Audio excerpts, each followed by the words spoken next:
সময়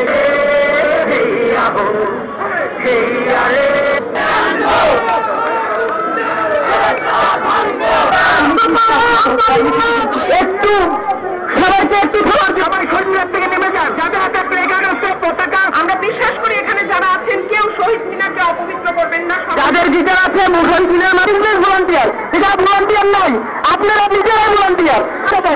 শহীদ মিনারের সামনে যারা মোমবাতি ধরে আছেন তারা একটু পিছিয়ে দাঁড়িয়ে থাকা, যে ভাইরা আছেন বোনেরা আছেন অনুরোধ, যাদের হাতে বিচার আছে তারা এই যে